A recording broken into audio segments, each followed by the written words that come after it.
Hey, I'm your host, Anthony Tank Mansfield, and with me today is... Lauren Strecker. And this is What You Into.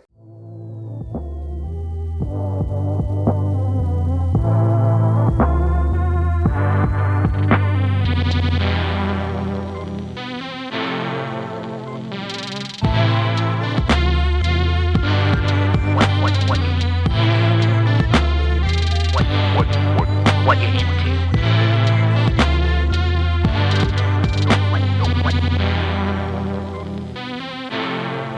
What you into?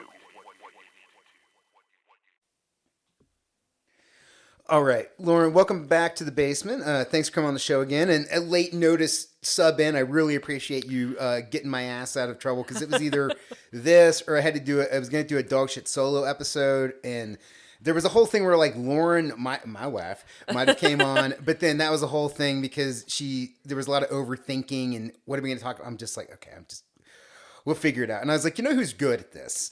We need another Lauren. Lauren Strecker. I'm like, she's been on twice now, which means this is the third time. The Dale Earnhardt Club. I'm so excited. Your complimentary mustache and sunglasses will be sent in the mail after the episode. I will give you my mailing address when we're not recording. Excellent. Well, hey, before we jump into stuff, let's just make sure we get some plugs in here for you real quick. So we got, these are all Instagram, at Lauren S. Skates is your main IG. You also got Anabolic Skate, which you can find on Lauren S. Skates right there in your bio. And then you also got at Elevated Aerials and then at Skate Downtown Cincy, which I've been hearing rumblings of this lately. What the hell is Skate Downtown Cincy? So I've really been excited about Skate Downtown Cincy because Morgan Rigaud, that is kind of heading up the charge, has seen roller skating as a way of bringing people to public spaces and revitalizing like the outdoor rink by the Montgomery Inn. And she's been able to secure some funding through the city and through private donors to resurface the rink and to put awesome. Yeah, and like to put a tent over it so it will be used for like all types of weather. And she just like she does a lot of community outreach. And frankly, being involved in that has kind of reignited my love of skating again. And it's made me passionate. She told me one time that her goal is to create a platform for other people to be able to grow. And she said she wants to provide people with that and then just stand out of the way and let it happen. And I just really admire that that type of mentality, that she's in a place in her life where she's like, you know what? I want to reach out my hand and help the next person. So she's been really, really inspiring to me. Cool. I really like that spot. I remember going there for like a CRG game at Pride, I think like a year or so ago. I remember I ran into you. It was right after Chase accidentally poured a whole beer in his pocket. Oh yeah, I remember that. He accidentally knocked it off the thing and it like all went in his pocket. I mean, that sometimes happens. You know, you're chilling. It's just that way sometimes. But yeah, it's a really cool spot down there. It's right beside the river. Yeah. You know, it's right outside of Smale. Like, it is a cool place. And that building next to it, not the Montgomery Inn, but there's like the skate rental shop. When Morgan like first started going with this, I went down there and like with a handful of other people, we cleaned it out. And I mean, I'm sure she has like some before and after pictures. It is just such a world of difference. Like, there was all of this old restaurant equipment that wasn't being used. There was like, this is really gross, but there was like a stale like Bud Light in a bottle. We were talking about bottled beer before we were recording. But there was like maggots in it. It was pretty rough. It was sealed, but it was like... No. It hit like, you could tell that someone was like drinking it. It was probably late in the night and they put it down and then... forgot to pick it back up. And it was pretty gnarly. But now like that building is used what it's intended to be, a skate rental shop. And there are just a lot of good things happening with that organization. Well, this is interesting because now this is kind of combining a few things from different episodes. So the first episode you came on, you talked about skating, and it was kind of this thing where you were like, I was in love with it, but I'm kind of falling out of love with it. And like, we're still in a relationship where, We're working on we're things. working. I mean, yeah, it's like, one Sunday a month, a little slap and tickle. But other than that, it's pretty like a roommate relationship. But yeah, now it seems like you're kind of more back into it where you're like, I mean, I'm in a much like healthier place with skating. And part of that is because of just taking a step back and asking myself, why am I doing this stuff with skating? Why am I forcing myself to do this thing that I'm not really enjoying as much anymore? And also, I got involved with Lyra, and I wanted to tell a story. Like, for a long time, I've wanted to combine skating and Lyra. I thought that seemed really cool. And then I did it, and it was as amazing as I thought it would be. yeah. And so that was the second episode we talked about where you came on and talked about that and that transition. And we were discussing that on the thing and Yeah, kind of with jokingly. Alien. Like, yeah, could you like do a thing where like you're skating in and you're also incorporating the ring into it? And it sounds like you took this joke and made it into reality. And I did, and it felt like flying.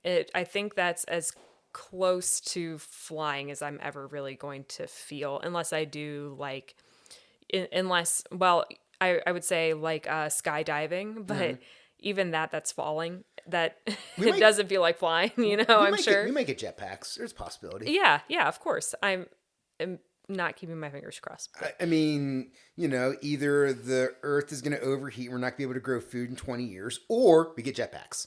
I want the jetpacks. Yeah. I remember when the hoverboards first came out. Oh, yeah. And then they started to explode. As long as that doesn't happen, I'm totally cool with it. No, that would suck if you're wearing a jetpack and then a jetpack explodes in the middle of your spine. Yeah. Oh my God. This is like the last time I was on too. And you talked about launching a lady, like a 5'2" lady, like a heat seeking missile. Yeah. And just braining someone with her. Oh my God. That made me laugh so hard. That was so funny. Again, I have to always think like, what could go wrong here? How bad could go wrong? And will I be made fun of? Like, these are things I question. Yeah. I think about that too, but I try not to think about it too hard, or otherwise I'll discourage myself pretty quickly. No, you're constantly having bad ideas. So, I am constantly having bad ideas. Yeah, including this whole thing of like, hey, let's strap on skates and then let's add in like jumping on. Like, are you jumping? So how does this work? Are you like skating into the ring and then lifting up, or are you like jumping into the ring and then holding on to it? Like, how are you? How are you putting together this chocolate and peanut butter? I lift myself into it. Okay. Having an extra like 10 pounds in my feet is considerably more challenging. The first time I put my skates on with the Lyra, I've kind of been calling it roller Lyra in my head.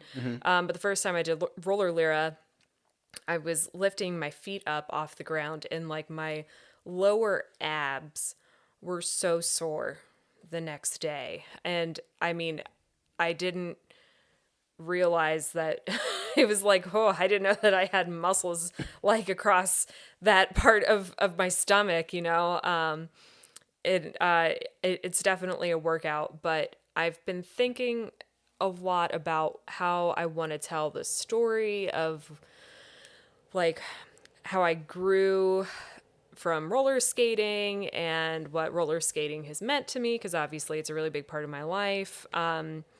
And I've been doing like some exercises with framing how to portray the story through body language in Lyra. And it's made me do some self-discovery. And I realized that roller skating for a long time was validation. It was something that made me feel good. It was definitely escapism, because if shit was going on, and for a while, I feel like I needed a place to run and hide. I feel like for many people, and certainly for myself, through a lot of my 20s, there was a lot happening. There were just a lot of changes, and I needed something to escape into. And roller skating was that. And maybe it's silly that I didn't realize it sooner, But after pondering it a little bit, I was like, oh, yeah, I was hiding inside of roller skating. I have some thoughts. Go on. Go on.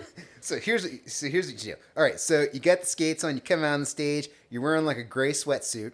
Oh, all right. okay, Rocky style. Yeah, Rocky style, looking very Rocky. You're skating around. You're doing your things, and then you get to the point where you get to the ring. And then when you get onto the ring, you pull up your hoodie and you're like super zipped up, so it's like a cocoon. And then when the music hits, you start kind of flying around. Unzip the sweatsuit. Boom, butterfly wings. Bam! Look at that. I thought for sure we were gonna go with Alien again. No. I was like, he's gonna say that the chest burster like pops out or something, but nope. No. There we go. A transformation. Yeah. Yeah, and then you got the wings on. Now you're flying around. Yeah, that it would be. I wish that I had access to like some sort of pulley system where I could kind of fly around. Ooh. But to my knowledge, all that we have is like just a set height. Okay. Also, I do feel bad because the last time I was on, I said that everyone performs to sad songs. And that has haunted me ever since I said it because it made me feel like a giant asshole afterward. And I didn't mean to say it in a shitty way, and I think I did. So I feel bad, and I'm sorry. I mean, if you want, you could also have a sad lady song. But I probably will have a sad lady song. Just come out to Tori Amos's Winter. You're not going to get any more sad lady than that. And then now you're the queen of the sad ladies. I want to do the slowed down version of Jolene by Dolly Parton. Oh, nice. Like, have you listened to that before where it's at like 33 RPM or whatever instead of the full speed? No, I have not, but that sounds pretty cool. It is kind of haunting and it is beautiful. Also, how hot was Jolene that she stole a man from Dolly Parton? Because, like, good God, right? Prime 70 Dolly Parton, and this chick is so hot that Dolly Parton cannot compete with this smoke show. With, what is it? Auburn hair and eyes of emerald green. Yeah. Ivory Jolene. skin. Yeah, Jolene. Yeah. I just listened to a podcast about Dolly Parton. It was called Dolly Parton's America. Highly recommend it. Praise Dolly. All praise be to Dolly. Yeah. Dolly's great. Always been super cool. Always. There's never been a time that Dolly has not been cool. Yeah. She's definitely an American icon. Female Elvis? Like, yeah. I'm trying to like compare like where she falls within this hierarchy of stuff where it's like, well, she's a very distinctly American entertainer. Like, she's country, like big hair, big boobs, rhinestone everything. Pink, like just super over the top, Southern Belle. Hey y'all, like just super friendly. Yes. Like, she's a very American artist. Like, I can't see Dolly Parton coming from another country. No.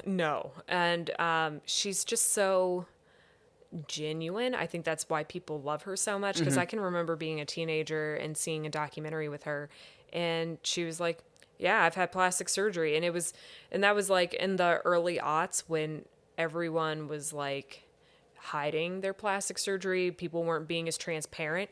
And here Dolly Parton is like, I don't give a shit. Like, yeah, my shit is fake.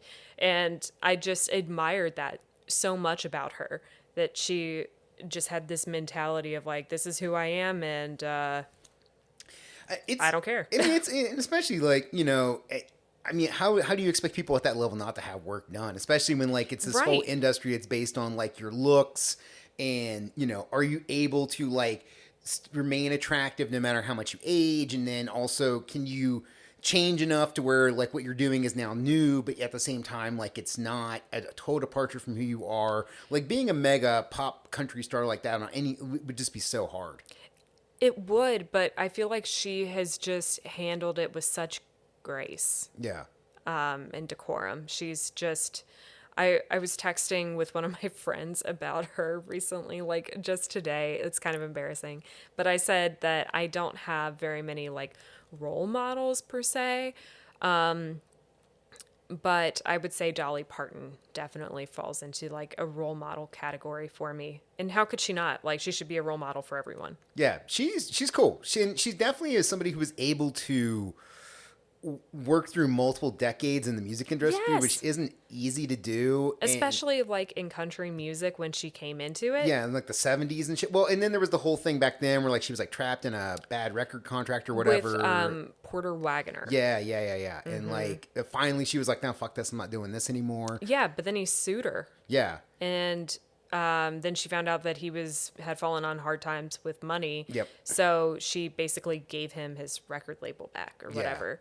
I can't remember how that worked exactly, but yeah, she ended up giving him even more money later on.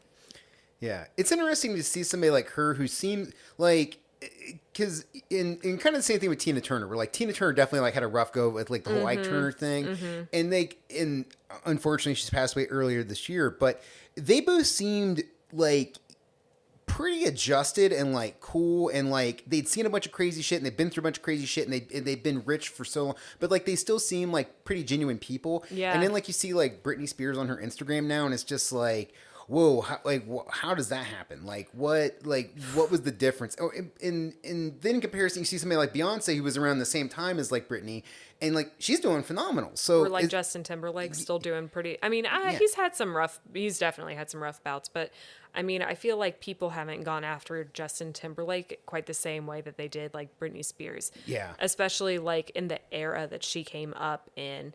There was like, I think there was still like this obsession with like a young woman or like a girl's virginity, and like people were really concerned about that with her, like who is she sleeping with and all of this stuff, and it just like I think that's why she's so bonkers now, because it basically like drove her crazy back then.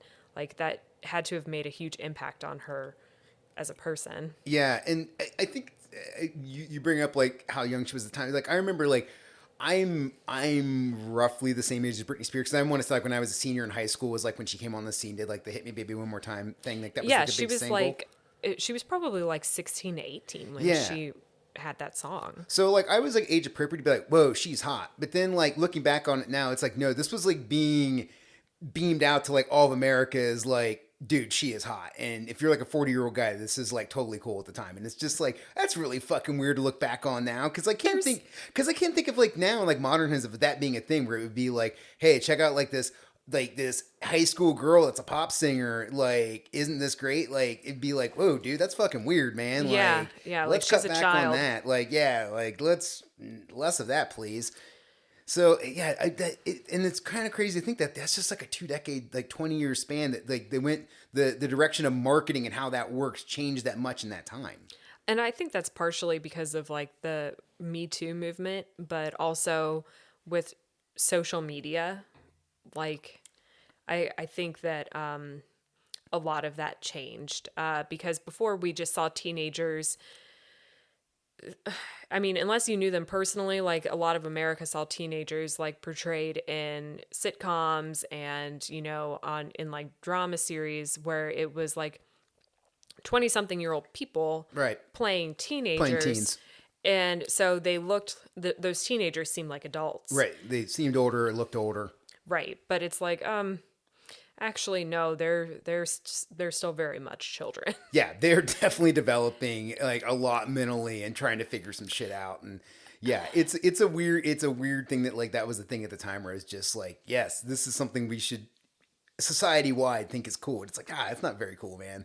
No, Chase and I were talking last night about how when he was in college, he had this picture on his phone of when he was in college. Some of his friends were together and they were drinking, and we looked at it and we were kind of like, oh, because it was like these younger kids, like, I mean, I say kids, but like 17, I mean, not 17, like college age. Right. But they look so young. Yeah. And like holding alcohol, it was at the time, it wasn't weird for him because like he was in college too. Right. He was like, he was a peer. Right. He was a peer. But now that we're adults looking back at that, it's like, oh no, Oh no, like Yeah. they're too young. Like those babies are like holding poison. Like you can't be drinking that.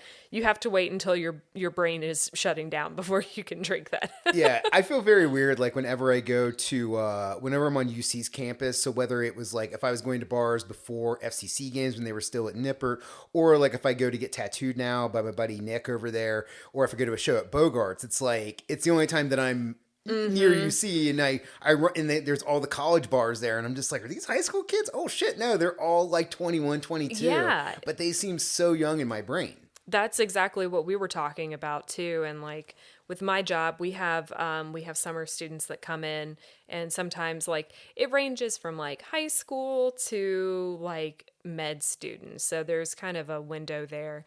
But sometimes I'll be talking to some of these kids and they're like, I'm 19. Yeah. You know, like I'll say something like, I think I made a joke one time with one of them about drinking, and they were like, I'm 19 years old. And I was like, oh shit. Yeah, that's right. Sorry.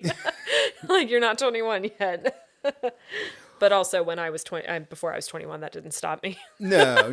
I mean, that's the other thing too. Yeah, I mean, it is kind of weird. It's like being an adult definitely makes me thankful for college bars because it kind of does have a thing where it's like, I don't want to say daycare, but it's like a thing where it kind of separates between like, hey, you can go hang out over here and be wild and crazy and like Do whatever you're going to do. yeah, like if you know, like if some lady wants to puke in a trash can in the middle of the room, or like some dudes want to fight each other over God knows what, Or jump off a balcony yeah, or something. just anything. Like that's your space to do that. Yeah.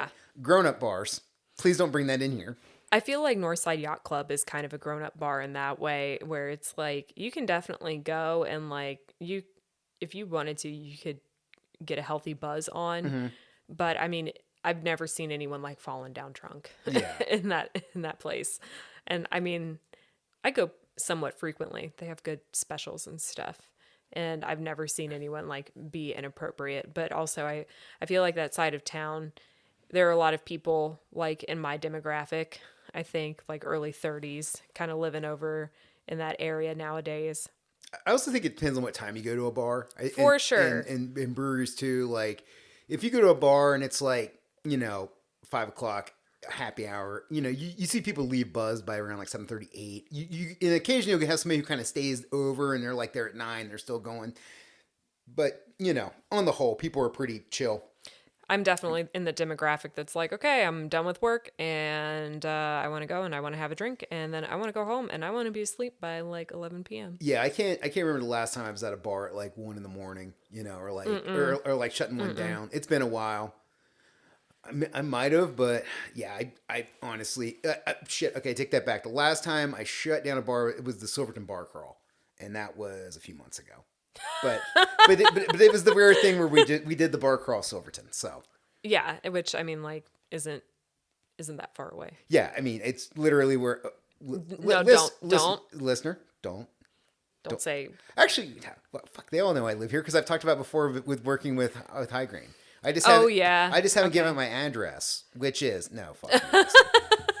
None of your goddamn None of your business. business. Well, look, all right. So before we jump out of this, is there anything else that you wanted to say about this world of being in high places while wearing very expensive ankle weights?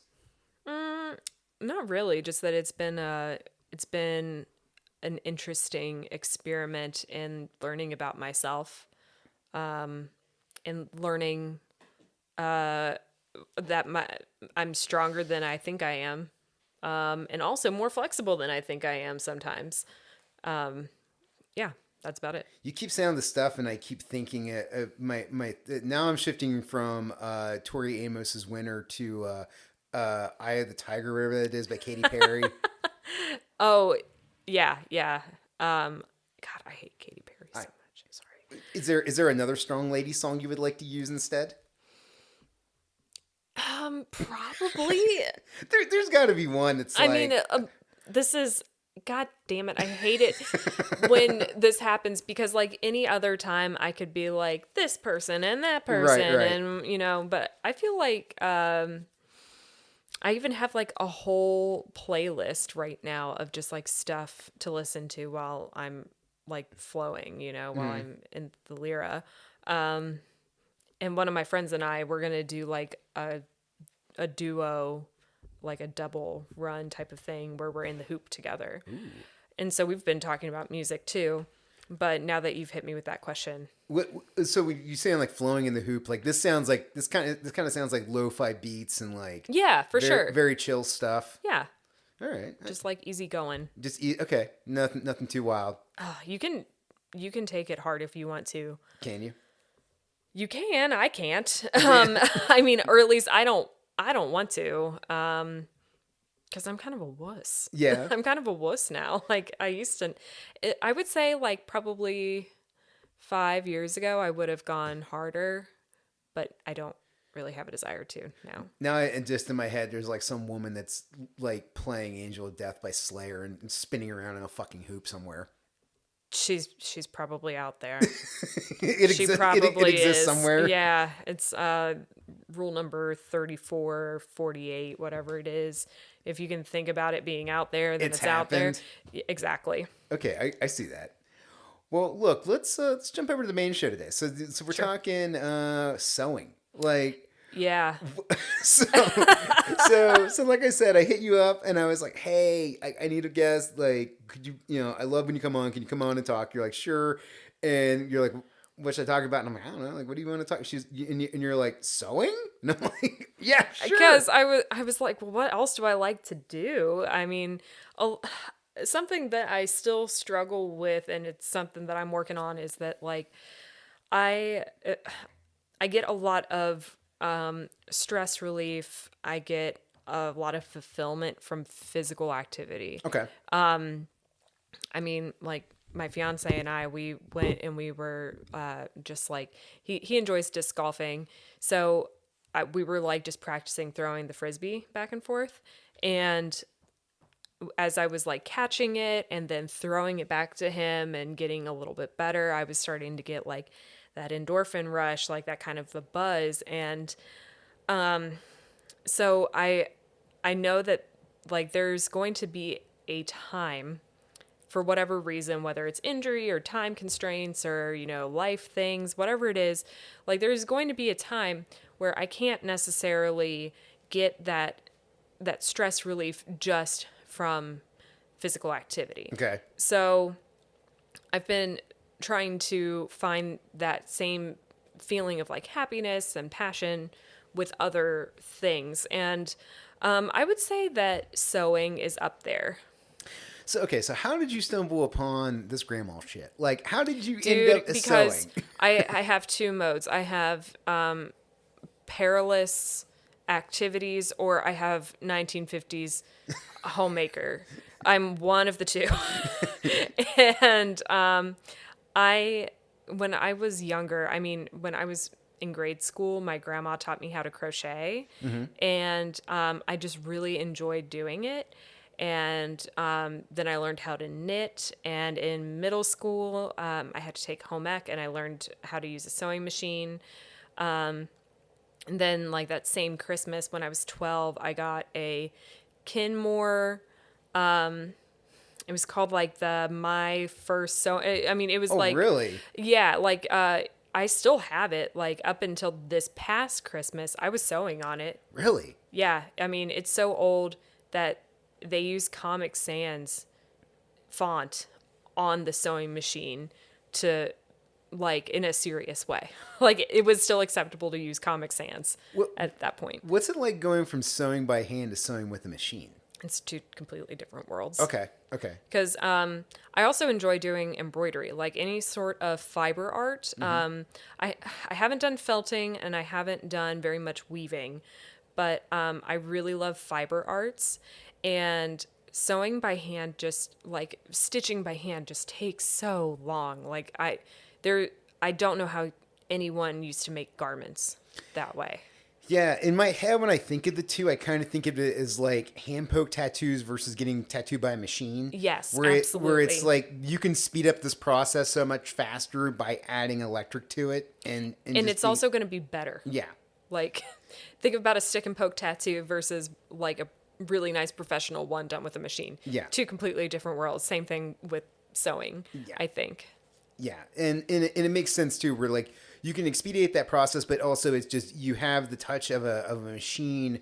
Where it's like if you know how to control the machine, you're going to get like the same thing every time. Whereas if you do something by hand, it's going to be off by a millimeter here. It's going to be over here. You know, it's just Which in some cases, like depending on what you're doing, if it's for an artistic thing, you may go for that. But as for like the construction of a garment, you want something that is obviously going to have like some stability that you're going to be able to wash and wear and sweat in. And like, you know, if it gets stuck on a door handle, which always seems to happen when you're like running late and then, you know, you get your sleeve caught on the door handle and you know, pull it's not necessarily going to rip right away. That like, you just can't get that same durability. I like that one of the major things you're thinking about is like, what's the sweat factor? I know. I mean, I'm a sweaty Betty myself. When I start sweating, it tends to pour. But I like that this is like one of the things you're like, what's the sweat level on this thing? Okay, so I wouldn't necessarily classify myself as a sweaty Betty per se, but I'm weird about fabric. Yeah. If I hate it when fabric just like the sweat just sits on me and the fabric doesn't like wick away anything. I don't like that. I'm weird about textures. I grossly sweat, especially being a bald man. I don't have any hair to trap the sweat. So it's just like I'm a human sponge and then everything pours out of me. So you're already like a saturated sponge. Oh yeah, very much so. I have that thing where like if I lean my head forward, like I will like drop sweat on the ground. Yeah, it's pretty brutal. That was one of the things when I did jujitsu. I felt really bad about being in top position on people because I'm like, first off, I'm sorry you're in the bad position. Second off, I know I'm way more than you, so I'm sorry about that too. 3, I'm sorry that I'm waterfalling, cascading sweat on your fucking face as I try to choke you. You're being showered right now, basically. At least I smell good, but I'm sorry. I'm so sorry. But at least you have a beard. Yeah. So maybe like some of it gets caught in your beard. I don't know. A little bit, but yeah. Did you ever do a sweatband? No, I've never done a sweatband. Maybe I should look into the sweatband. That might be the way to go. Yeah, the beard is nice. That does help to trap a little bit of stuff. But also, I don't really mind wet beard. Like when I shower and stuff, it's okay. Or like get caught in the rain, it's fine. It's not weird. But yeah, just sweating a bunch is very uncomfortable. I don't mind. Okay, here's the thing, listener, and we'll get off the sweat topic. But I will say this. I don't mind sweating so much if I'm doing something where I should be sweating. Yeah, of but course. I do mind if I'm sweating when I shouldn't be sweating. Yes, I think that's totally normal. But that's kind of what I'm talking about too, where if you don't have the proper fabric, you're going to be feeling like you're sweating at a time where you shouldn't be sweating. Ugh. Like just sitting at your desk or whatever, and you lift up your arm and you get like a cold breeze because you're not wicking away moisture appropriately. Like that's a bad feeling. What's a sweaty material? Like is leather sweaty? Ugh. Yeah, I feel like that would be really horrible. That just seems sweaty. Like I always get wigged out whenever I'm watching like if I'm ever watching like old Guns N' Roses videos because like Slash is always wearing like leather pants. I'm like, dude, like how swamp ass. Like the swamp ass has got to be next level. Yeah, and like the way that it would probably feel like unpeeling that when you go to take them off. Very chafy. Anything lot of Gold Bond. That's like nylon. Or nylon's not good? Nylon, like I hate when I wear like pantyhose or like knee highs or something, and like that nylon I feel like makes my feet sweat pretty bad. You and me both, sister. Yeah, I know. When you go to work, you have to cover up your my tattoos. Nylons, yeah, I just constantly peeling them on and off. You know? They're just saran wrapped on there. But I mean, like really, when you go and you get a fresh tattoo and they stick saran wrap on you and like that gooey, like the plasma coming out, the puddle. Yeah, it's just, that's a nasty feeling. And like polyester, I think, not like a cotton poly blend, but just like if you have like a sheer blouse that's mostly polyester, that's not a pleasant feeling either. Have you gotten tattooed where they put the new aftercare stuff on you where it's like that? Saniderm. Yeah. Have you had that yet? No, and the last time I got tattooed, the artist was we were talking about like whether to wet or dry heal. And she said, usually I would say that you should wet heal with this, but I'm out of Saniderm. So she was like, I'm just going to put the saran wrap on you and just let it go. I was kind of worried I wouldn't say worried, but I was bracing for discomfort after getting tattooed, because when I got my left leg done, I have a tattoo on my left thigh and now a tattoo on my right thigh. But when I got my left done, the lymph nodes in my groin on my left side puffed up, which makes sense because my body's like, okay, well, this is an open wound and you also put color in here. Like, what the hell is this shit? So, like, my lymph nodes puffed up, obviously, but it didn't really happen as much on my right side. Wait, did you get like 2 weeks of fupa? Like, what are you talking about here? It wasn't fupa, but it was like, I mean, like that crease in your leg, where like your underwear line hits. Okay. It was swollen up, and you don't realize how many counters or tables or, surfaces are about hip height until your lymph nodes in your groin are swollen up. And so you're just whacking them off of the corner of tables left and right, and just like Yeah, and it was sensitive for sure. But my right side, it really wasn't that bad. It was two different tattoo artists as well. So I think the person that did my left leg was much heavier handed. That sometimes does happen. Yeah, there's definitely a difference in who's working on you and what they do, and it's really interesting now. Like, tattoos hurt now that I'm over 40, and it gets so much worse. It gets so much worse. And God, I wish I could go in a time machine and just like tell like 20-year-old me, like, just get your torso blasted now. Just do it all now. And then that way I could just be very calmly like getting my forearms tattooed as I be a middle-aged man. Oh, so you did forearms and arms first, and then I started out like my first two tattoos were my right bicep, left bicep. Third tattoo was the center of my chest, and then I decided to start working down on my arms to like get to like half sleeves and eventually sleeves, and I started working on my legs. I got lettering on my stomach. But for the most part, my torso is pretty clean. I haven't gotten. And you can listen to all this if you go back in the archives. There's an episode where I go in chronological order every tattoo I've ever received. It's going to take a while. Now. Yeah. Well, I didn't know I was heavily tattooed until recently. So what the fuck are you talking about? You don't have much real estate left. I have so much real estate, but I like my back is completely clean. There's nothing on my ass. Like, I got so much room. Are you going to do a big piece on your back? Maybe. I don't know. Again, this shit hurts, and it's going to take so long. But it's a question I'm grappling with right now.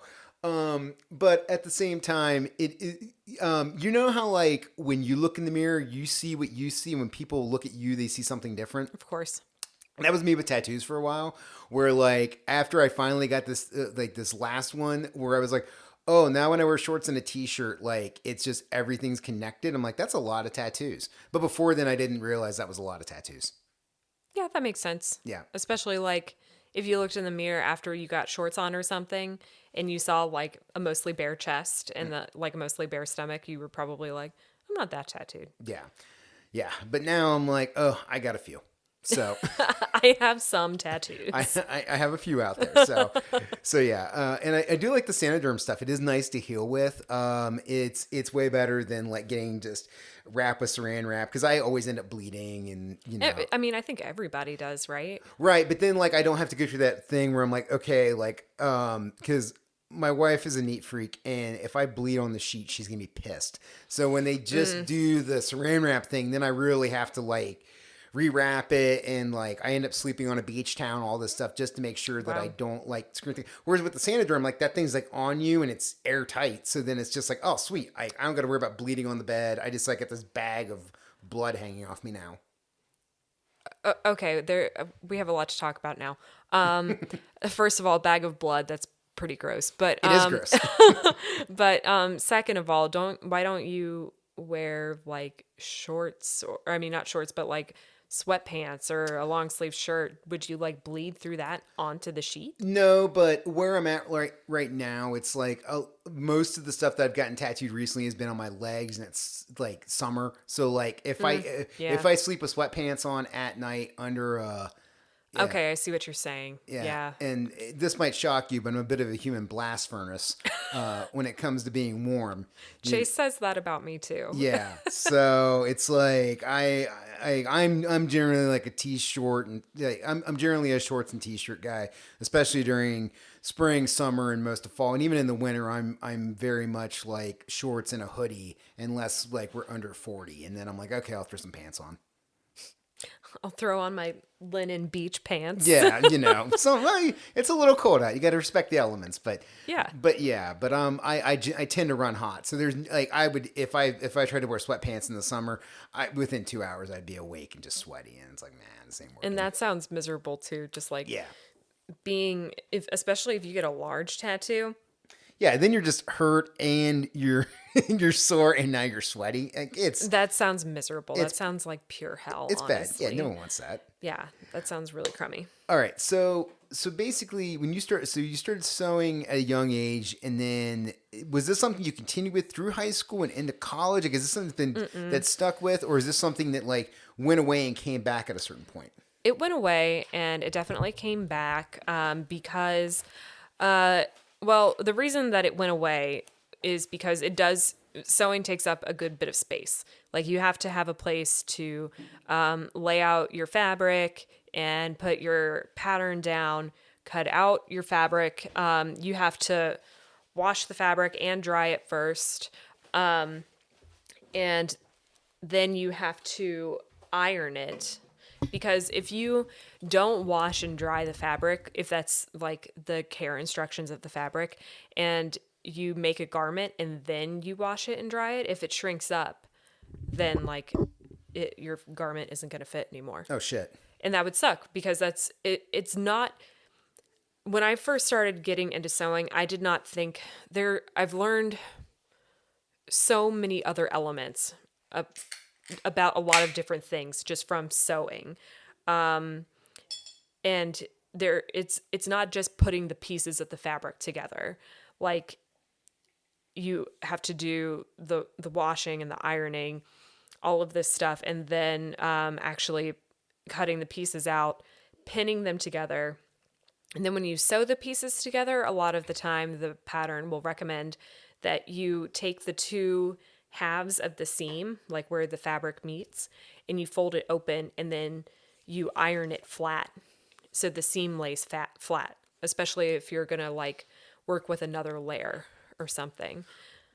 Okay, pattern. So is there like a set pattern for different, like, okay, shit, okay, no, good question. How does this work? So like, is there like a set pattern for like, this is a man's sports jacket and this is like a woman's vest, and then like, how do you then deal with the size of that? Where like if you and I were to wear like the same shirt, my shirt's gonna be way bigger than your shirt. Right. I just imagine you trying to put on one of my shirts, and that's fat man in a little coat. Fat man in a little coat. I just referenced that movie not too long ago, and some of my younger coworkers didn't know what I was talking about, and that didn't make me feel good. Well, they need to go back and watch some classics. Uncultured. To figure out what's going on. So these kids. So that they get cultural references. Yeah. Look, Gen Z. Before memes, the height of culture was just repeating shit you heard from Borat and Anchorman. That's what we did for comedy back then. That's what we did. That's what we did. That was the original meme. But no, there are tons of patterns out there, tons and tons. Like I get a lot of stuff off of Etsy. Mm-hmm. There's a really great site called Mood Fabrics, and they have free patterns, and they've got a pretty extensive library that you can look through. So, and as for the sizing, like I'm typically somewhere, depending on the brand of clothing, I'm somewhere between like a 4 and an 8. Okay. Typically, like in a women's dress size. So I'm like a fairly medium-sized person. When I make my own garments, I'm like a 10 to 12 typically. Okay. The sizing is different. And I don't know why that is. I haven't figured that out yet. So you definitely have to measure yourself. And I have my measurements in my notes on my phone, so I can quickly just like look at it real quick and then compare against a size chart and know what I need to do. But I made a button-up shirt for Chase the summer before, and it can be difficult because like the shirt fit him, but according to the pattern, like the measurements were correct, but it was still tight through his shoulders. Like Okay. it fit everywhere else, but just the way that the pattern was cut, he was still tight in the shoulders. With patterns, is there is there specific points that are kind of the same on all of them? So like if I have a shirt, like is there like the sleeves where that stitches in the neck, or how does that work in terms of like?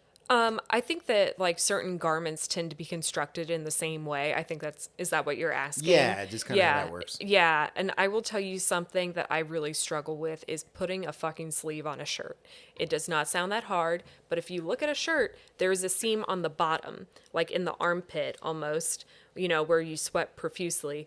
And then like the shirt obviously attaches to the shoulder, and getting all of that stuff lined up is really hard because if you imagine, this is like the only example I can think of right now, like a bell curve. Okay. What a bell curve looks like. Yeah. That's what the top of your sleeve where it meets your shoulder is cut like. That makes sense. Yeah, I mean, yeah, because your deltoids are rounded, and then they go Yeah. down. But essentially, like your biceps, unless like you're like some jacked motherfucker, it's kind of a pipe like looking structure. Right, exactly. So I have a really hard time getting the sleeves adjusted correctly, and that's something that I'm gonna have to work on a little bit.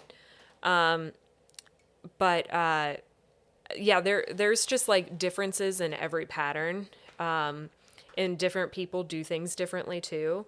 And I think also like it is probably, I'm sure like each country, like each nationality probably constructs garments a little bit differently too. I don't know that for sure, but I imagine like the Japanese probably do it a certain way, and then like the Italians do it a certain way, and then the Americans, like we just like scotch tape everything together and put an iron on it, and we're like, you can wear that. That's good, right? If I was starting out with this, like, is there certain patterns that are good for beginners? Yeah, let me tell you something. Don't buy your pattern off of Etsy from a Spanish seller. Not like I did that or anything. I did. But yeah, don't do that. I would say for like a beginner, doing something like maybe a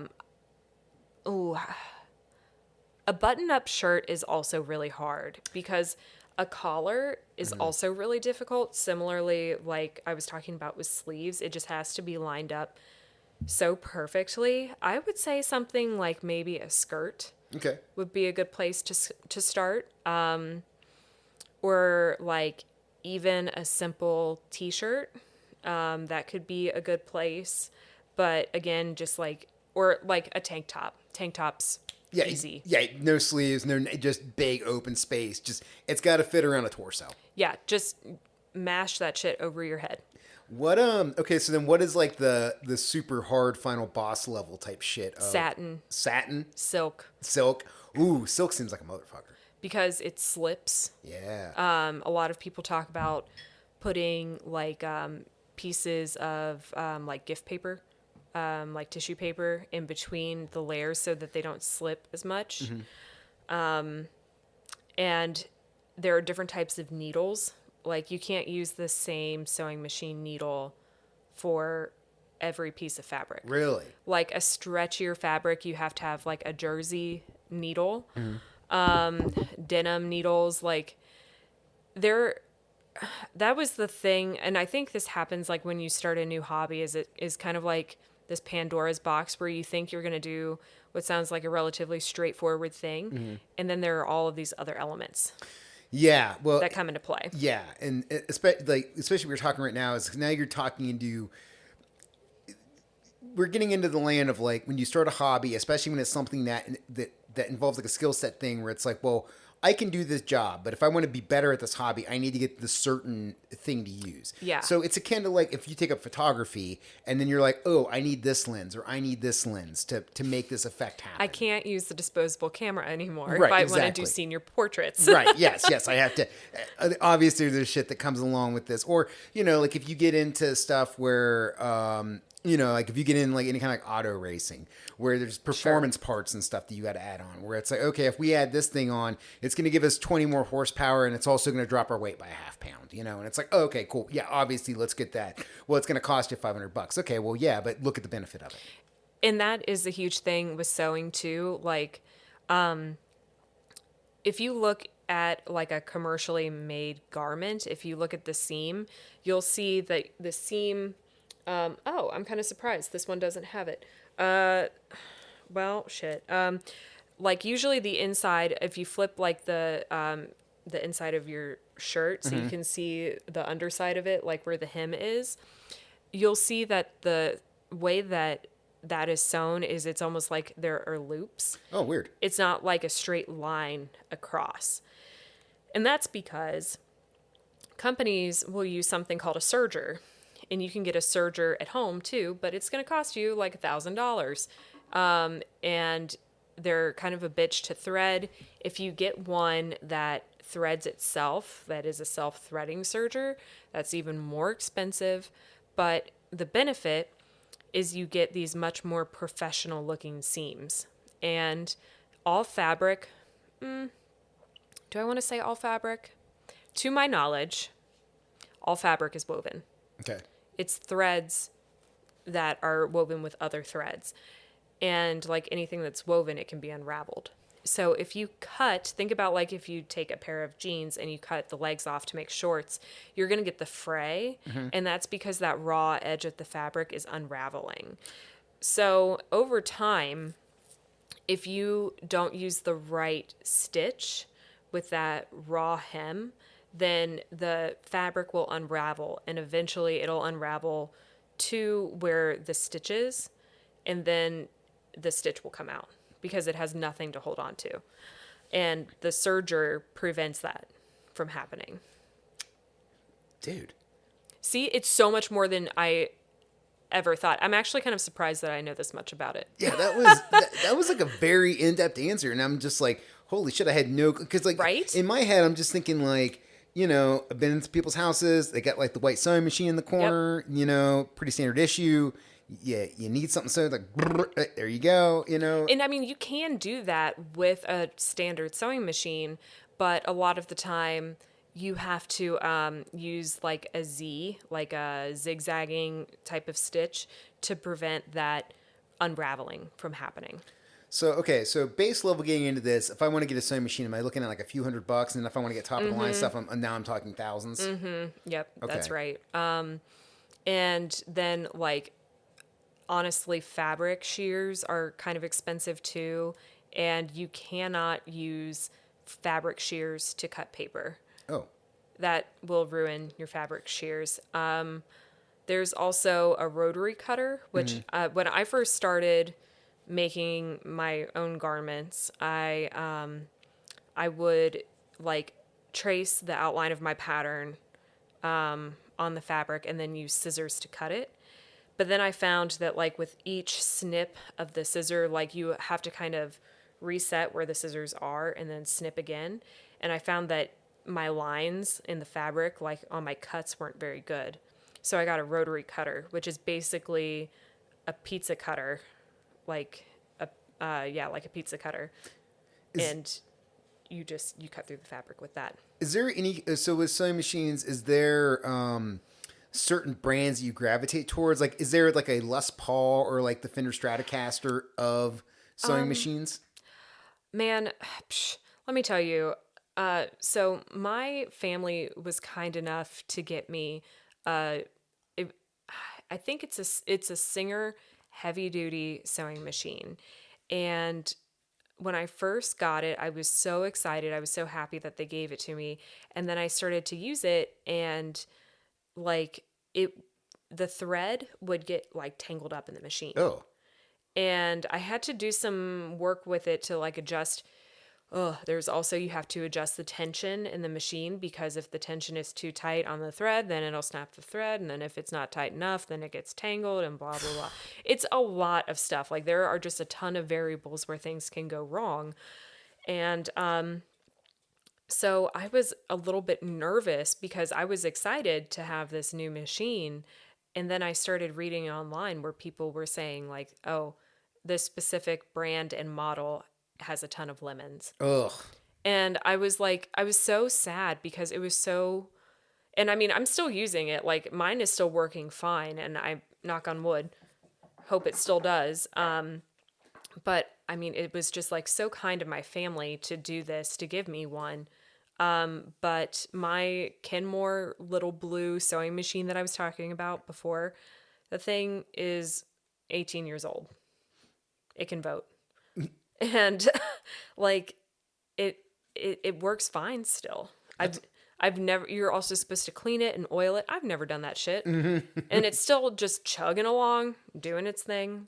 But yeah, I know that there are also like a lot of digital ones with like a touch screen, but I've heard that those break a lot because there's just more parts that can go bad in it. So I think that like if I were to do it again, I would choose something like what I have now, what my family got for me, that doesn't have like a digital touch screen or any sort of bells and whistles like that, because it's just another thing that could break. And I think what you're talking about right now is something that we're grappling with across so many different like industries and items that we use, is this thing now where it's like everything has touchscreens in it, and then it becomes that thing where it's like, this is way more convenient, but now there is more things that can break and fall apart, and this becomes obsolete. And there's also the thing too where it's like, can you work on it or not? Because, you know, you look at like old cars, or again, going back to that tattoo example, like coil machines, like, you know, you can work on them. Like you can get under the hood, you can get in there, you can fix stuff by yourself. There's like all sorts of, you know, either guides or there's information you can seek out, like how does this thing work? But now that we're in this, goodness for YouTube. Yeah, but now we're in this world now where it's like you start dealing with like touchscreens and stuff, and it's like, well, it's kind of fucked. Like, you can't really go into the hood and like pull a microprocessor out and then throw another one in. Like, like if half of that screen dies, oh, you're fucked. Yeah, like you're fucked. You're out money. Yeah, exactly. And at that point, like, I'm sure that if you really wanted to, like, you could send a sewing machine off to be fixed somewhere. But then, then when you like consider how expensive that is, would it just be better to buy a whole new machine? And that does become the question for a lot of stuff too. And then it becomes a thing where it's like, okay, well, that had some age on it, and this is the newer model, and it's better, and it's got this feature and this feature. And then to like with a lot of things now, not just sewing machines, but it's like, okay, well, yeah, that model, like we don't really make the parts for that anymore. Ugh. So you might as well just like go ahead and buy this new thing, which is like just another way for a company to like gouge more money from you. That happened. That was like the whole thing with like TVs, where people before the shift, it was like you could go get a TV fixed, and technically you still can now. But it's just like, dude, just go buy a new flat screen. Like they're so mass produced. There's so many of them. Like it's just gonna be way easier for you to buy a new TV than to try to fix this fucking thing. Like what was it that used to be in TVs, like the tubes or whatever? Yeah, the tube TVs. Yeah, the CRTs. I believe you. So that's the old tube TVs before, and there's a lot. The reason I know about this is just from being a gamer, where this has become like a big thing for the retro market, is because like a lot of stuff was created for CRT TVs. So like, oh, that makes sense. They weren't made because of the technology at the time. So like, Nintendo, Super Nintendo, Sega Genesis, fuck PlayStation 1. Like all this shit was specifically made to be on like a 4 by like to be on a square screen. Like because, the Zenith TVs or exactly. whatever. I had one of those when I was in like late elementary school. My parents, it was an old TV that like my dad had in the 70s. Yeah. And they gave it to me. And I would watch like the WB on it. Yeah. And they were heavy as shit. Like I don't remember that, but I believe it. as a dude who used to move a lot, like I had like a big, I forget, I think it was like a Magnavox, or I had like a 32-inch TV, and that fucking thing was so miserable to move because it weighed like over 100 pounds. It was Oh my God. It was basically like trying to like carry an Atlas stone like out of one apartment into another. Like it was just such a pain in the ass. Now, whereas I got like a 75-inch TV down here, and Oh, you mean this one right here? yeah. So like this thing, I could realistically carry this thing by myself comfortably, but because of how wide it is, I need was gonna somebody to get on the say, other end. It's kind of like moving like a big picture. Like it would just be awkward to hold. Yeah. I was just thinking like a 100-pound TV. Think about trying to mount that onto the wall. Oh, that sucks. It sucks so bad. I mean, it's possible, but it's not fun. Well, and the other thing is too, and I think about this too, it's like people try to put it in like weightlifting terms. It's like, right, but if you're dealing with like a 135-pound bench, it's not a lot, but at the same time, it's like, it's optimally spaced. Like you have this bar, it's meant to be grabbed a hold of. The weights are evenly distributed. Yeah. Whereas balanced. like you try to grab a hold of like a 27-inch TV, it's like, all right, good luck. Like where do you grab a hold of it? Like there's not fucking handles on it. It's all plastic. Like you're trying to scoop your hand under it And not pinch your fingers. Yeah, not pinch your fingers and get up underneath it and lift. Like it's a different 100 pounds. Yeah. 100%. Or like I started doing physical therapy about a year ago. I think I mentioned that on the podcast. But I started doing that, and my physical therapist had me pick up a 45-pound sandbag, which I was like, I had hurt my back, and I was so afraid of what it was going to do to me. She was like, seriously, you're not going to hurt yourself. You need to stretch your back. And so she had me pick this bag up, but I thought it was going to be way heavier than what it was. So I picked it up so hard that I like hit myself in the chin with it.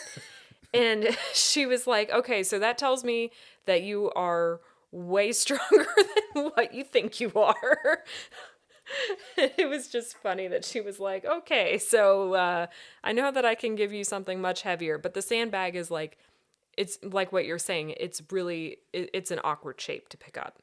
How do you plot and plan what you're going to sew? Like, do you have like a sketchbook where you sketch out stuff of like what you want to make, or do you have like a list of stuff? Like, how do you approach this? I look for things online that I think are cute, and like you would buy a shirt or something. I just go ahead and I buy it. Are you a shopper? I do like to shop. You like to shop? So another reason why part of the reason why I started sewing again is because one, Chase and I moved into a house where we had a guest bedroom, and we have 2 dogs and 2 cats, and my cat Leon is so stupid. He eats everything. So I couldn't sew and have like pins and scissors and thread around. Yeah, that's a vet bill. A very expensive vet bill. So now that we have this guest bedroom, I put my sewing machine in there and I can sew. But I also, like when I do look for clothing online, a lot of the time I'm disappointed because I think a lot of stuff is boring. I don't like the pattern of something, or if I do like the pattern, I don't like the cut. Like there's been a trend for a while now where everything was just kind of shapeless, and it was made, I think, for people that were kind of built like a matchstick, just very slender, like not a whole lot of curve or anything. And I do have some curve. So then if I put on something that is a little bit shapeless, it just kind of hangs off of me in a weird way, and it makes me look boxy, and I don't like the cut of it. So I was like, you know what? I'm just going to start making my own stuff. And I wanted to do it to like kind of challenge myself. It's something that I've liked the idea of for a long time. And eventually I would like to draft my own patterns. But that's another can of worms that I just haven't gotten into yet. This is like what you're bringing up reminds me of like how bad I feel for women when they have to like try to buy a sports jersey, because for fuck's sake, it's not made for y'all. Like, it is it's not. Just not. It's just boxy and baggy as shit. Oh my God. Whenever, like when I was playing derby, and I'm sure Brent has talked to you about this, like the fucking jersey debacles every fucking time, where people would be like, people would get their jersey and they would say, I don't like it, or I want to return it, or I don't look good in this, or I don't look good in white, and I don't want to play in white because of blah, blah, blah. And like, I mean, I'm sure dudes have like some equivalent of that too. Like that vanity. I mean, I don't even know if I want to say vanity, but it's like just these like societal pressures, right? Yeah. Well, this goes back to the thing. I've never played a sport where I was worried about if I look cute or not. That's a societal thing. Yeah, and there's definitely, I've definitely met some people playing roller derby. It was like they were really worried if they were looking cute or not. And I've also met people that were like they didn't wear whatever they look like. They were just like, whatever, I'm playing. Yeah. But you definitely, what you're talking about, yeah, when you're talking like majority women and they all have to agree on something, and then it's got to fit multiple body types within. Exactly. Like that's what I was gonna say, is that like that was another thing with derby, is you had like such a diverse range of bodies. The body types are just all over the place. Yeah. I mean, you had people like Print, you know, super tiny, just a little thing. And then you had, you know, super strong women like, you know, Murr, or like Railroad when Railroad's playing again. But like, I mean, something like the cut of a garment that looks good on Print is not gonna look the same on like Murr or Railroad, and vice versa. Right. Like something they can rock, Print's probably not gonna be able to do it. So I was getting frustrated, feeling like a lot of clothing was boring. And that's why I started to look into sewing my own stuff. And that's how I got here. That is kind of a cool way to do it, though. Like having the ability to tailor your wardrobe to exactly what you want and make something that fits your body. Because I've definitely run into that, like trying to, like, even with stuff like T-shirts. Like there's certain brands I won't buy because it looks like shit on me, you know. Whereas like there's other stuff where I'm like, oh, Gildan, every time. Like that's my dude. Gildan is the king of the box bodies, and I am built like a mailbox. So I'm like, this is perfect.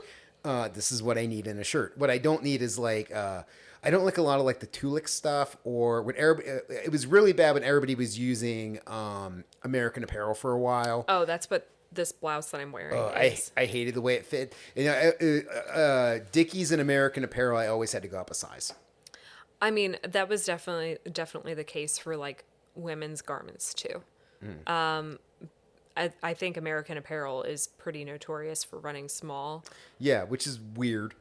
Because they're made in the fattest country in the world. I mean, it's in the name. It's American Apparel. Yeah, like, American. Yeah, like this isn't like, we're not in Japan where it's like, yeah, like, you know, the idea of smaller like people. Yeah, smaller people, and it's not like a thing where it's like, yeah, we have like triple XLs on the shelf. Like, no, it's a different world. Like, you know, it's very much different. It's like, no, it's America. Like, we got some hosses. Yeah. Have you been in the Midwest? We got some hosses. This is the capital of the hosses. Yeah. This. Have you been to Wisconsin? Have you been to Ohio? Yeah. Lots of cheese there. Yeah. This is the ongoing joke I have where I keep running into people that say they know me, and then they realize I'm not the person they think I am, and then they're like, "Oh, but you look just like insert guy's name," and I'm like, fat bald guys with beards and tattoos in the Midwest. Like, there's so many me's. Like, I'm basically a fucking default creative character. Remember that time that we went to that I think I ran into you, Print, Captain G, and Jen at that Mastodon concert. And there was a lot of me's there. There were a ton of views. Like, that was your demographic for sure. I went to one time I saw the sword play, and I walked up to 3 other dudes that looked identical to me, and like we were all wearing black t-shirts, full sleeve tattoos, bald heads, beards, and I was like, I'm glad you guys got the memo, and Yeah. they were not happy about it. Oh my God, really? No, they were fucked at me, and I'm like, we all look the same, guys. Like, and then they got it. They were like, oh, okay. And I was Oh. like, yeah, it took them a minute. I was gonna say, why the fuck are they getting mad about that? I know. That's hilarious.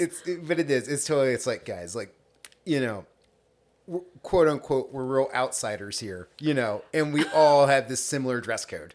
I've told Chase that like one of the first times that I noticed that was at a Northside 4th of July parade, and I started looking at the other like female presenting people that were about my age and looking at what they were wearing, and I was like, oh shit, I am not unique. No.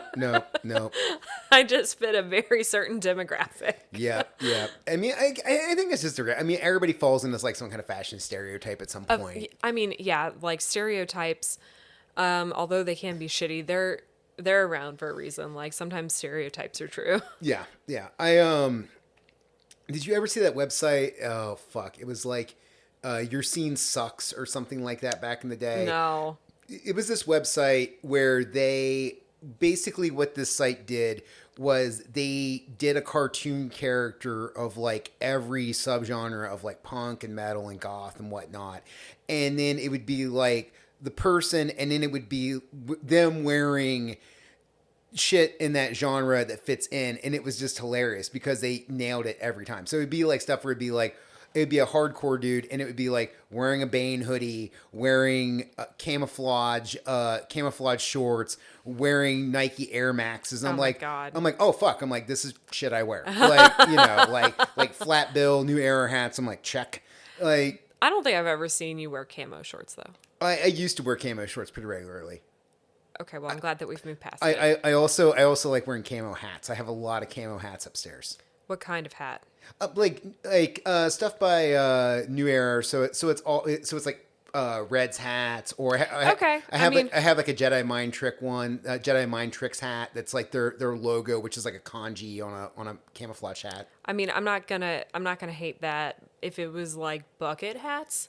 Oh no, I can't do bucket hats. No. I mean, Chase has a bucket hat, and I don't hate on bucket hats necessarily, but if it was a camouflage bucket hat, I can't. No, that's can't. getting a little too niche. You know what I mean? I can't do the bucket hats. This is funny because I was talking to the episode that's going to come out for this one that I just did, where I was talking with Lucretia and Jazz and Cleo, and Cleo said to me, she's like, do you have bucket hat? Like, because we were talking hair and not having hair, and I'm like, yeah, being a bald guy, I got a pretty extensive hat collection. And Cleo's like, are you into bucket hats? Because I think they're kind of hot right now or something. And they are definitely hot right now. And I think she was like trying to give me the comment like, you're down with what's going on. And I'm just like, no, I can't do bucket hats. I look fucking ridiculous in a bucket hat. You would look like you were straight out of Duck Dynasty. Yeah. You know, Oh no, trust me. I know how I look. Like I already look like I look. If you look at me, you're like, where were you on Jan 6? Like, oh my God, no,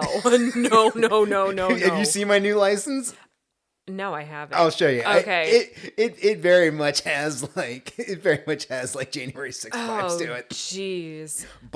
Bald head, huge beard, white guy. Not a good look. But I think it's the style of tattoo that might save you. Maybe that's true. That's true. I definitely don't have anything that looks like I got it done. Oh, you know what? Prison.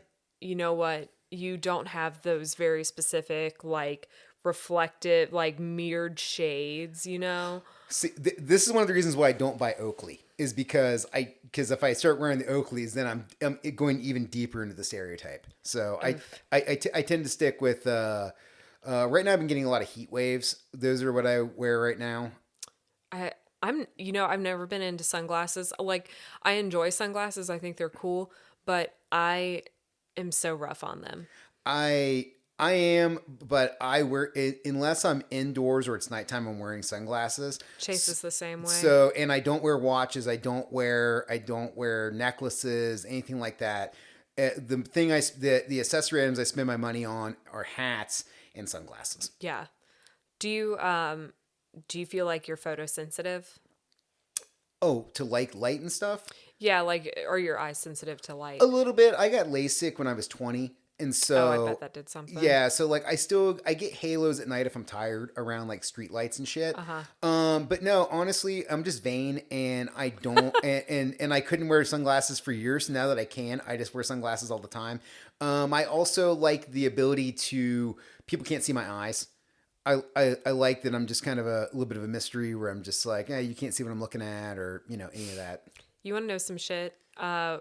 When I was younger, the first therapist that I ever went to, he wore regular like reading glasses, but in his office there was a window next to him, and like I would go at about like the same time, like usually around 4 or 5 p.m., and just where the light was at that point in the day, like where the sun was, Yep. the way that it would shine through, I wouldn't be able to see his glasses. So he would be asking me like to talk about my emotions and like to kind of get into what I was feeling and like having an anxiety disorder. And I was like, I can't see your eyes, motherfucker. Like, Yeah. this is unsettling. This is not helping with the anxiety disorder right now. Yeah, yeah, I'm getting more exactly. anxiety not being able to see those peepers. Yeah, I can, like, you may not be able to see me, but can you take the glasses off? Oh shit. Well, okay. So, what's the biggest thing you've made, or like the most complex thing you've made? Definitely a corset. Oh, you made a corset? I mean, yeah, corset, it's not like it had boning in it or anything like that, but it did lace up in the back, and I had to put... I'm sorry, we're not doing phrasing anymore. We're just going to skip over Oh my boning. God. Okay. Sorry. Yeah, like, it didn't have any structural support in it. How about that? Not boning in the colloquial sense. But yeah, it did lace up in the back. So I had like some grommets, I guess you could say, that I had to use like a rubber mallet to punch through. That was really difficult, and that it was intimidating.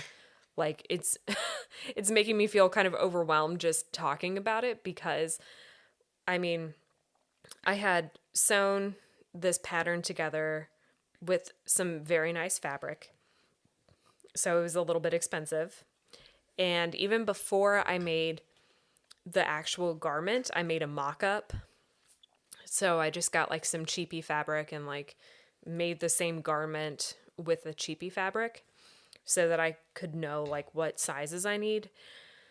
And then after I had assembled it and it looked so cute, I had to go and like put the grommets in so I could lace it up in the back. And it ended up working out fine. But yeah, there was a lot that went into that, and it was very intimidating. That sounds very complex. It was complex. And I also, like, another thing too is with some stuff, it's like you might try really hard and you might make a beautiful piece and it just doesn't fit you. Or it doesn't look right. Like, I mean, that can happen when you go to like Kohl's or Macy's or whatever and you try and buy a shirt. So you're saying you tried so hard and you got so far, but in the end, nothing really matters? Nothing really matters. That's right. That's what it's about. It's Linkin Park lyrics. And that's what we're doing here, listener. Yeah. But I mean, it's true though. Like and that is definitely heartbreaking when you are excited, because it's the same thing with like ordering a shirt and you're like waiting for it to get there, and you know you're thinking about like what kind of outfit you're gonna put together with it. And also there's the added benefit of like if someone compliments you, you can say, oh, thank you, I made this. This is something I did. Yeah, you can be like, oh, this is a Lauren Strecker original. I've said that before. What kind of like time commitment is in and so do you give yourself like hard deadlines where like I must get this in a week? I do not or do that is to it just myself. kind of like you put it down, you pick it back up, like kind of what's the time commitment to this? I think it depends on a lot of factors. Like I made a dress one time to wear to a conference in Florida. So I was like, okay, I got to get this shit done, like, because I'm getting on a plane, you know, and I have to have it done.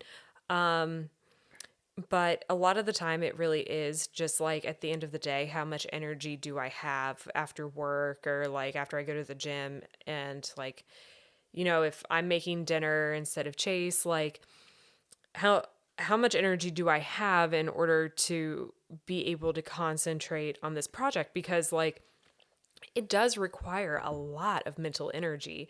And it's also a lot of being proactive and a lot of problem solving, and also like experience because like the more experience you have, the more likely you are to be able to say, oh well, there's going to be a problem here if I do this, so you don't have like that last minute run to the craft store. But honestly, it is in a way similar to doing science, where like when I do an experiment at work, a lot of the time it sounds very straightforward. But then when you actually like get in the shit, you're like, oh man, I hadn't anticipated this thing happening. And now I got to read about this and I've got to talk to this person and I got to find this equipment and that like maybe we don't have access to. And I'm going to have to talk to this other lab. Like, it's always complex. That sounds complex. Like, and then is there points of no return on stuff? So, and what I mean by that is, so I from like doing art, both analog and digitally, there's very few times where I don't have a point of return. Like I can always like Control Z or like step back, whatever. Usually, even now with me doing stuff by hand, I know enough hacks where I can get around stuff. So like if I fuck up inking something and I'm using illustration board, I know how to use an X-Acto knife to like to scratch the ink off. Or like I know that, if I'm working with paint, like I can throw white on top of it and kind of do a few layers of that and then bring the other color on or whatever to kind of erase my mistakes. Like, is there anything that's like a hard, oh, it's fucked versus I know the workaround for this? I would say number one, first and foremost, cutting fabric. Yeah, that seems like, oh, that's the old measure twice, cut once. Yep. That's the very same. Yeah, absolutely that. Apart from that, what I was talking about, placing grommets or buttonholes. If you make a buttonhole, that's it. Like as soon as you the way that it works is most sewing machines have a setting that you can make a buttonhole with, and it stitches the fabric. So it basically has like a slit, and then you can take a seam ripper and just kind of cut it open, and then there's your buttonhole. Ta-da! Ta-da! But after you make that buttonhole, you've cut the fabric. That's it. Like if it doesn't work out, then you're kind of fucked. So I would say anytime you're going to cut fabric, that's your point of no return. Like you better be sure that that's what you want and it's the right thing. Because if not, then you might have to start all over again, or at least it's going to set you back considerably. Yeah, definitely bringing up and referencing the measure twice, cut once thing. That is definitely one of those things where there is no going, either it's right or it's wrong. Yeah. And that's always one of the hard parts about working in one of those situations where it's like, all right, we're going to do this, and either everything's fine or everything's fucked.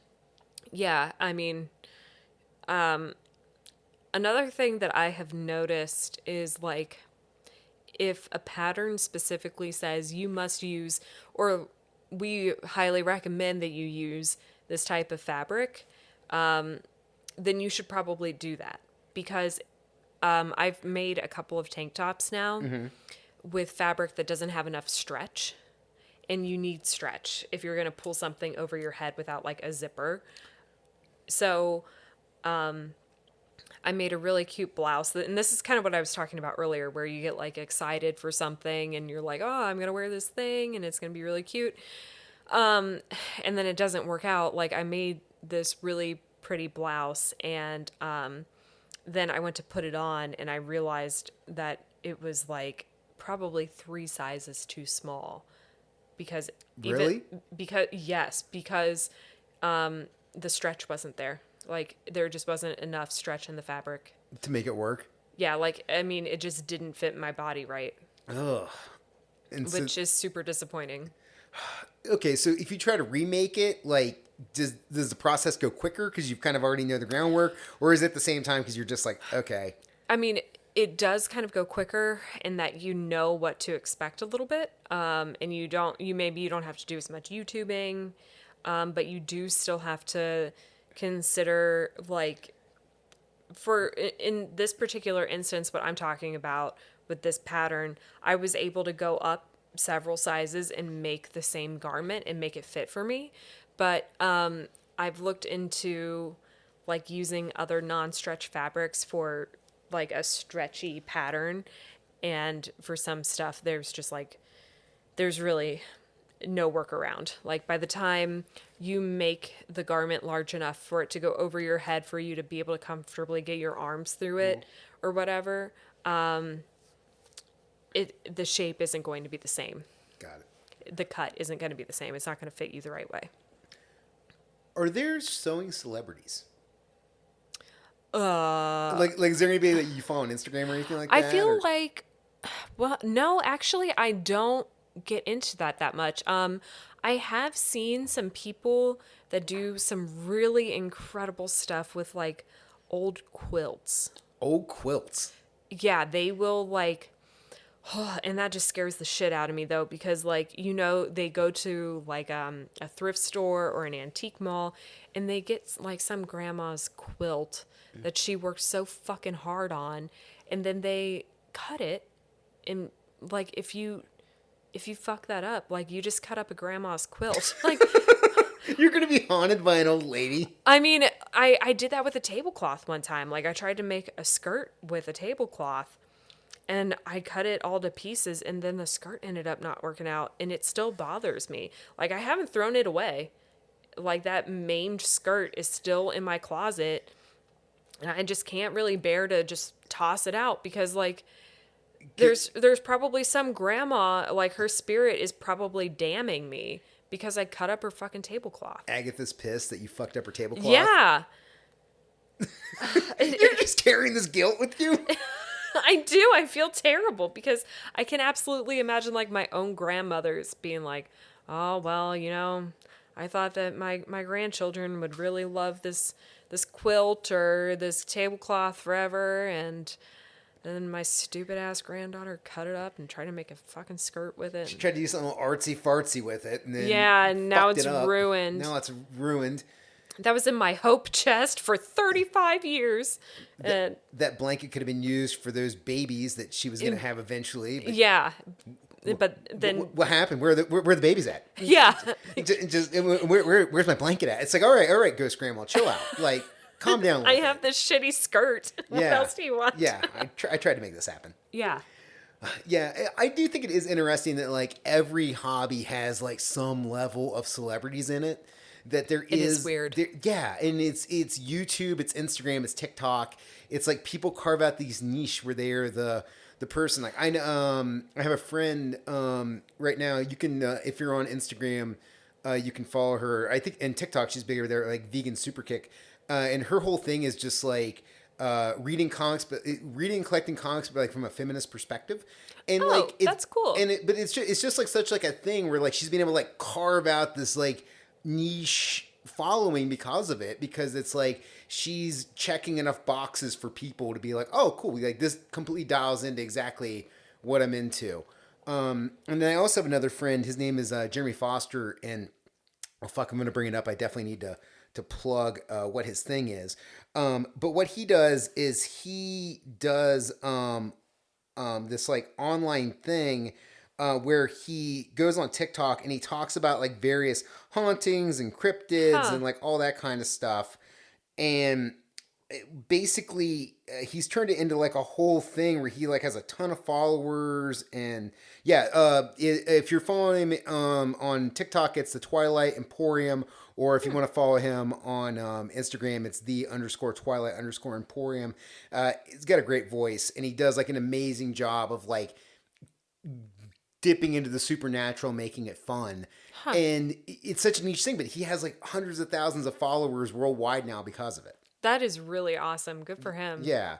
So it is just interesting, like no matter what you're into, there's like some level of celebrity of something there where there's like somebody on a platform now talking about it. That's something that I'm trying not to do with a lot of stuff, because I really did it with skating. And I compared myself to a lot of people, and I mean, like you hear all the time, don't compare yourself to others. And it's like, it's easy to say, but it's way harder to do. And I just, especially like with Lyra, because, I mean, there are lots of different types of bodies doing Lyra, and there are some people that are like these bendy, rubbery little spaghetti noodles, and I am not a bendy, rubbery spaghetti noodle. I have some bend, but I'm like a halfway cooked spaghetti noodle. I don't have that much flex. But I am strong. So if there are movements that are like strength based, I have that shit all day, but I can't do the splits. Is that one of those things where like you want what you don't have, where it's like Maybe. people with straight hair want curly hair, people with curly hair want straight hair kind of thing? I think, yeah, there's probably some of that. Like I'm taking flexibility classes right now because I would love to be able to do the splits, but I don't know if I'm ever going to have that. And I also am probably never going to have like the back flexibility to do like a really strong back bend or whatever. But also I don't think I really need that for what my goals are. If I work at it, I am surprisingly flexible. I almost was able to hit a split when I was doing jiu-jitsu. Like, No kidding. yeah, it was That is surprising to me. It was pretty close. Wow. Yeah, but it's one of those things where How far away were you? I mean, I don't know. The boys were a few inches above the floor, you know? Like I don't want to know how far away that is relatively. I'm not going to ask you any more questions. Adjourned. I don't know how else to describe it. It's Okay. just like, I mean, okay, whatever. I'm glad. I'm glad that you have that flexibility. Good for you. Your joints are in great shape. I'm like, I think I'm about 4 to 5 inches away from the ground. you getting there? Yeah, but it's also not something that I think about working on all the time. I mean, I guess I'm just not that. I'm not that driven to do it. I mean, with like the flexibility classes, like what do they have you do to Oh my improve God. flexibility? It is kind of ass kicking. Is it like advanced yoga? It is like, okay, put your stretch as far as you can, and now use your strength to Go a lift. little extra? Yeah, and I mean, like we use the glute med a lot, which is the abductor that takes your leg away from your body. And my glute med always hurts after those flexibility classes. Like if we're doing straddles, because when you do a straddle, you want the kneecaps to be rotated towards the ceiling, and the glute med is the muscle that's responsible for that motion. And when you go to do like a split, like a center split, you use your glute med to lift the back leg up. So, I mean, we do a lot of different stuff. Like we will do like some kind of traditional yoga-y things, but then we will use like a foam roller to like roll forward, but then use your glute to pull yourself back up. Nice. And like, I mean, I go to the gym and lift pretty regularly, like usually 2 to 3 times a week, on top of going to Lyra and lifting my body weight. And I mean, that still makes me sore. Yeah. Because you're just using the muscle in a different way. Well, and again, man, that goes back to that whole thing of like body weight versus weightlifting weight is so different. You know, and that's like one of those things where like, you know, I got a pretty solid deadlift, but like ask me to do a pull up and it's a motherfucker. Like I can maybe hit one, but it's rough. I truthfully, even though I lift myself up all the time, I'm not sure how many pull-ups I could do. Pull-ups are tough. Muscle-ups are. That's hard. I've never hit a muscle up. I don't think I could ever do them. I don't think I've got a muscle up in me at all.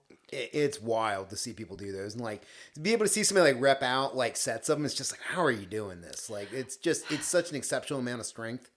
I mean, it kind of depends because if you're going from just like a still, if you're not kipping, like kipping, I feel like kipping is, oh man, maybe I'll get some hate from this. Kipping is kind of cheating. Yeah. Oh yeah. That's totally what it's there for. I mean, it's like, I think it's kind of lame. Like when someone's like, oh, I can do like 30 pull-ups. It's like, well, did you kip all of them? You're right. Yeah. Because if you do them just strict, you could do maybe half of that. It's like knee push-ups versus push-ups. Where Exactly. it's like there's this thing that you can do that can kind of benefit you and make it easier, but there's the strict and then there's the, Right. kind of I don't know, enhanced or, the workaround kind of way. the next level. Yeah. No, I hear you on that. I think it's amazing when I watch like movies where like you see somebody hang off a building or like they hang off a helicopter and it seems effortless, but it's like, no, like holding yourself on a bar for 30 seconds is painful and miserable. It sucks. Like also not just the muscle, but the way that it feels in your hands. Yeah. Because also like after Lyra, a lot of the time I've never ripped my hands before. And I fucking hope I never do. I've ripped my hands. It sucks. Oh God, I don't want that. It's brutal. Yeah, I mean the healing like the good thing is your hands heal quick, but they don't heal quick enough. Right, and especially like on your palms. Yep. Like every time you wash your hands. Yeah. No. Or you shower, you're getting soap. It's gonna sting. If you want to cook. Yeah, when I first got back into weightlifting, I went in way too hard and I just immediately got a huge like Jesus rip in my hand. Oh my God. And then it was just like, all right, well, we're just gonna wrap this, in athletic tape and keep it clean and keep a bandage on it, get some antibacterial stuff. But yeah, it just because like anytime you go to grab anything, you squeeze anything, you automatically feel it. It's just like, oh, this is terrible. We talked about tattoos before. When I got my right leg done this most recent time, and it was scabbing. At one point I crouched down at work, like in a squat to pick something up, and I felt my skin pull apart. Ugh. And I was like, oh my God, this is disgusting. And I mean, I was doing everything they told me to do and lotioning and doing all of that stuff. And it still just kind of went, pulled apart. Is sewing for you a solo thing? Do you ever do it in a group? Like, do you ever do conventions, or do you ever meet up with people, or is it just you in a room by yourself? Me in a room by myself. Interesting. It is kind of nice because I'll just listen to an audiobook or a podcast, and it's a little bit of a reprieve from like everything else. And I don't know. It's not that I don't want to talk to people because I am pretty extroverted and I like to see people and hang out, but it just requires such an intense amount of concentration that there's no way that I could have a conversation and then correctly assemble a piece of clothing. Interesting. It would just be way too hard. Interesting. Yeah, I don't know. Okay. Yeah, I'm trying to think if I can relate or not. Because, yeah, there is that, like, with drawing, I can draw and talk. It is easier if I'm not having an interruption, but I can do it. But, yeah, it is easier if it's just me and the paper. Because, and I mean, that makes sense, too, like, especially if you're wanting to, I think, put in, like, some amount of color or shade or whatever. I think with art, sometimes it's easier if you're not thinking about it too hard and you just kind of go into autopilot a little bit. Yeah, autopilot is definitely a good mode if you can get into it. Yeah. Just get in that zone and shit's just happening.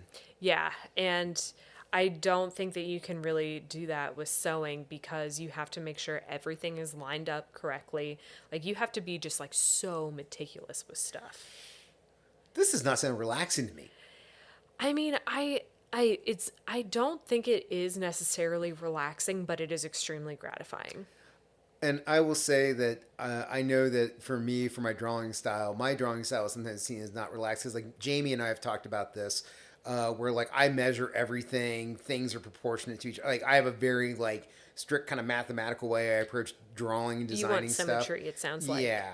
Whereas Jamie's just like, you fucking just put that over there, and put that over there, and it's good. You know. And it's just like, oh man, I wish I could be that free because I just can't. Like, But I'm sure that he probably looks at your style and might think the same thing, or your approach to it. You know. well, we always want what we don't have. Exactly. You know, again, it's curly versus straight hair. Yeah. It's like Or any hair at all. Yeah.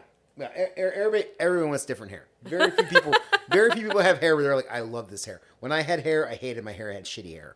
Like, What kind of hair did you have? oh, I had like wavy hair. Like, so it like, and if I tried to grow it long, it would just kind of grow into like a weird like just a chunk of hair on my head. Not like a cool like not it wasn't cool like an afro kind of thing where it was like got big, you know, it was more just like big tall like politician hair. I just had big tall politician hair. Like Donald Trump? No. No, I didn't. Unfortunately, I did not have Donnie T hair. Unfortunately, or I think fortunately. The my best friend. hair, tremendous hair. Shut. Look at no, the hair. stop. Ugh. Good hair. It's amazing hair. Even the imitation just made me have like a physical reaction where I'm like, oh. You can't say the C word. You can't hear Trump impersonations. Hey, I can say the C word. I just said I wouldn't say it on your podcast. You wouldn't say on the podcast. Okay, well, listener, you're not going to get that today. Not today. Maybe if you really, really make me mad, then it'll fly out. But no, when I had hair, I always, the majority of my haircuts were very like short on the sides. And then it was like some type of spiky thing on top or like a mohawk kind of thing. Mm-hmm. But yeah, it wasn't really a bad thing when the hair went away. okay. Yeah. If God had to take one thing from me, the hair, I can live with it. I mean, I can't imagine you with hair. I've only ever known you as bald, and it just fits you. Like, that just fits your personality. At this point, that's kind of where it's at. And I've had the same conversation with a number of people. They're like, yeah, I couldn't really imagine with hair. And I'm like, it happened at one point. But yeah, at this point, like, I've been bald since I was like 25. So I'm just 25? Well, it started to go, and I was just like, I can't hang on to this, you know. Like, Yeah. Like I went to get my hair cut, and this woman who English wasn't her first language told me that that women no find bald man sexy, and then tried to sell me hair shampoo to then regrow hair.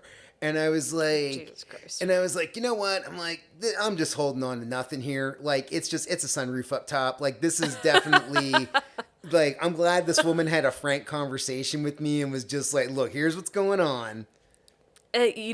Sometimes I feel like because English wasn't her first language, that helps. Because it was just so blunt and direct. It was like she had no other way of saying it. Yeah, she's just like, women don't like this. Fucking do something about it. Do something about it or do something about it. And so thank you, random woman, when I was 25. And now I got rid of it. Hey, and now look at you. You're perfectly successful. Look, now, listener, here I am. With tens of people listening to this podcast. I'm sorry. It's probably more than that. I'm teasing you. Comes on the show, buries the fans. I'm so sorry. I'm just buries teasing. the podcast. Oh my God. You all do your routines to sad songs. Listener, here's the fun part, though. Even though she just insulted me, I know she's going to have anxiety about this. Now, who got the best revenge? This guy. I will probably have anxiety about it. I have anxiety about a lot of things. But don't we all? Yeah, for real. It's the human condition. If you're smart enough, it is. Yeah. That's why I would like to be dumb. Being dumb would be fucking awesome. Because you don't think about it. You don't think about shit. Like, you just kind of live your life like an animal where, like, you don't really understand you're going to die someday. So you're just like, all right, cool. Oh, yeah, that's a big one for me. I don't know. The things that I'm anxious about change quite a bit. Like the anxiety du jour changes for sure. Over time? Yeah, over time. But also, I've talked about this with therapists in the past where it's like, once I get one thing solved, it's like my brain needs another problem to untangle. And then I'll sit there and worry about it. And then once that thing is resolved, it's like, okay, well, I got to find something else to toil about. Yeah, once I hit 40, I started thinking about death a lot, and I was like, oh, Jesus. Jeez. Like, this isn't good. Not like, not like unaliving myself kind of thing, but just like the whole thing where like, hey, I'm 40. Like, Oh. we're kind of on the back nine of life now, like that kind of thing where like you make the turn from, the ninth hole to the 10th, and you're like, oh, this thing does end sometime soon. Yeah, I mean, even like we were talking about looking at people that were younger, like it wasn't that long ago that I was that person. Yeah. And now I'm not that person anymore. And I'm kind of like, oh. Yeah, when you say like it's like a 10 to 15 year age difference for you, it's like it doesn't seem like a bunch, but then on the other hand, it's like it is, and it's the whole thing now where like when I was a kid and I met anyone over 40, I thought they were fucking ancient, and now that I'm over 40, I'm like I still feel pretty good, but then I'm like, oh shit, like that also means again on the back nine of this thing where it's like then comes my 50s, then comes my 60s, and starting to get into the whole that whole thing. It's kind of wild. It gets a little existential for sure.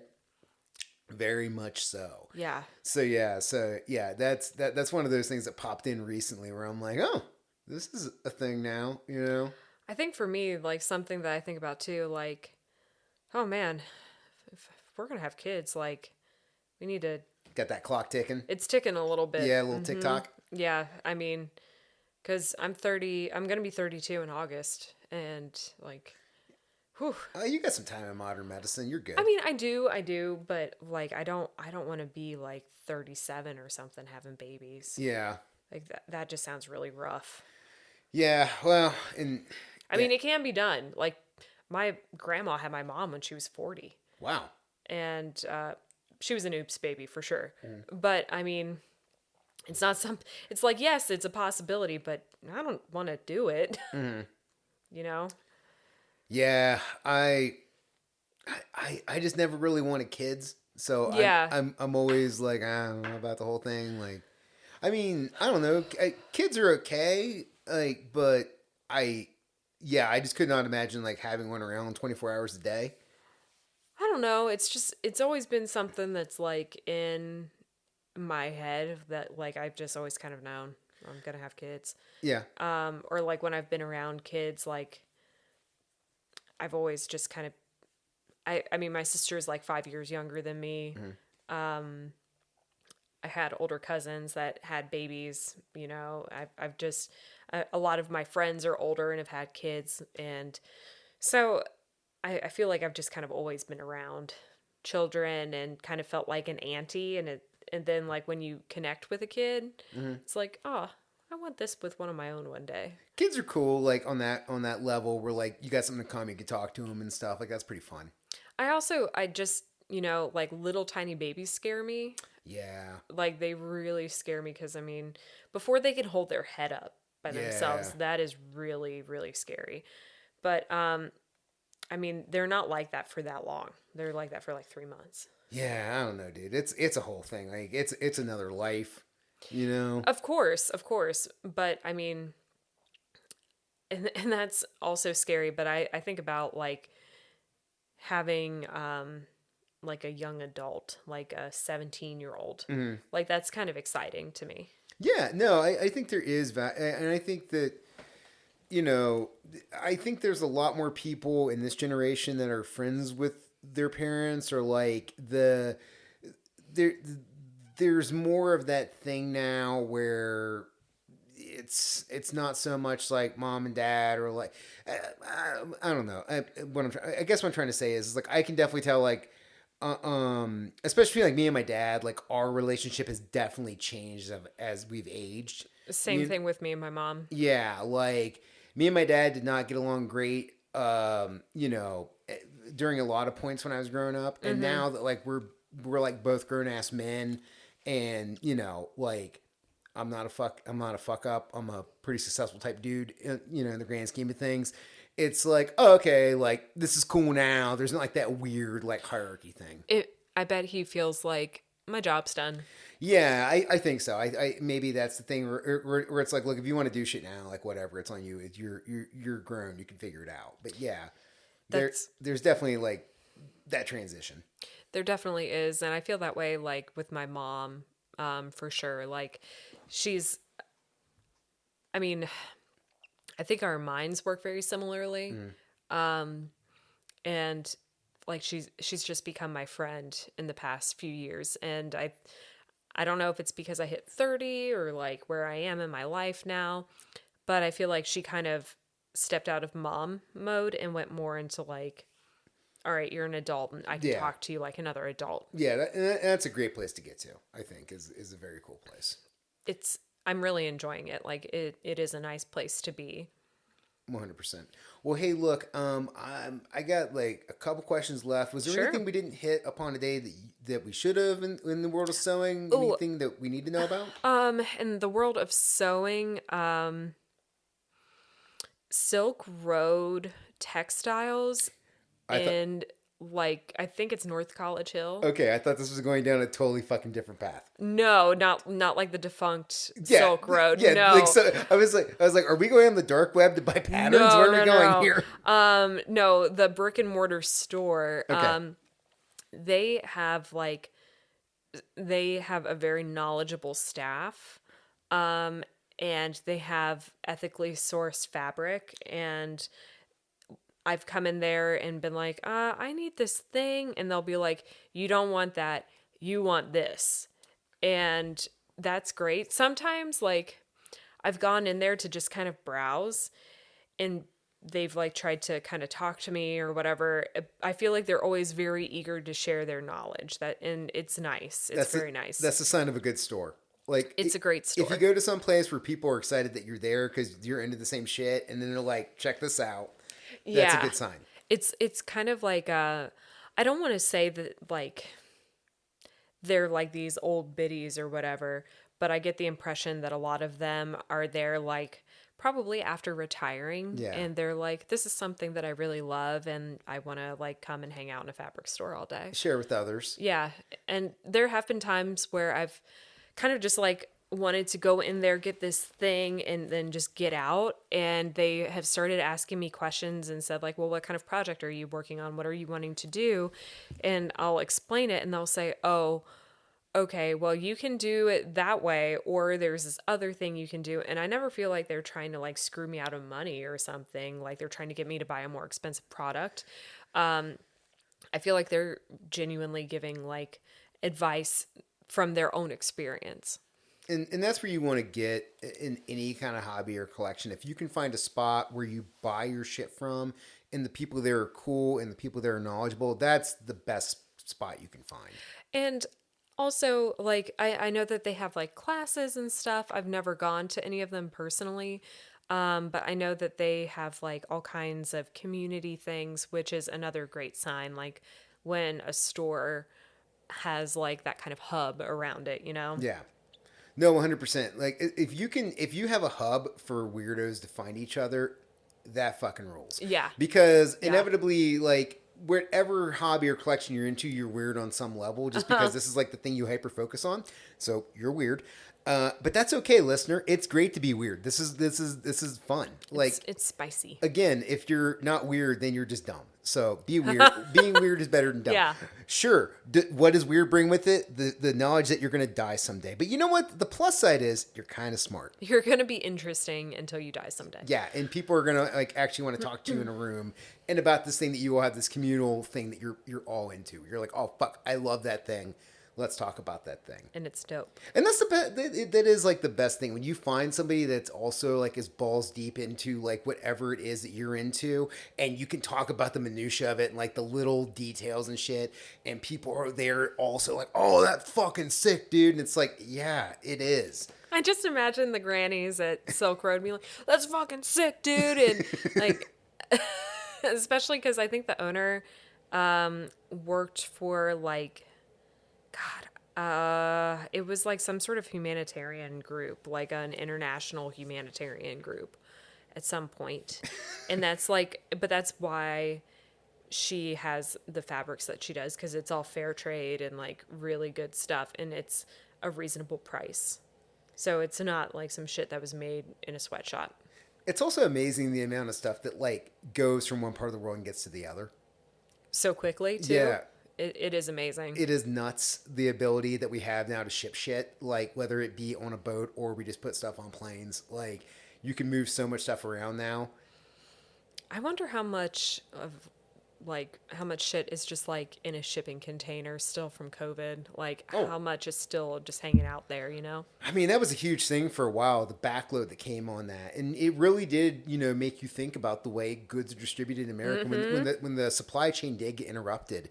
And it's like, no, that really is a thing where there's docks in America where 24/7 there's people in cranes moving shipping containers around. Yeah. And you bust those shipping containers open and they're just filled with product. And it's not like, if you're a bigger company, sure, you have your own shipping containers, but there's a lot of stuff that's like multiple like mom and pop companies here in the United States that order their stuff, and their shit gets put in a shipping container with 20 other mom and pop things, Yeah, and it's just all mixed in there together. It has to get picked out. Like, it's wild to think about. I mean, people major in supply chain management in college. That's what Chase got his degree in. 100%. Yeah. I mean,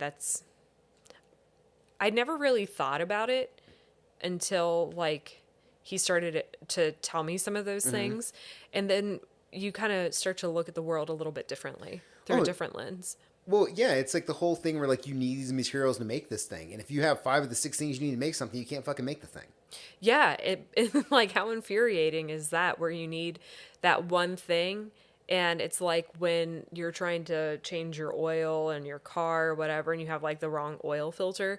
So you got to go back to AutoZone, and you have another 30-minute round trip before you can have your car back, or, whatever, if you're driving someone else's car. I mean, realistically, this might be the thing that World War III is fought over.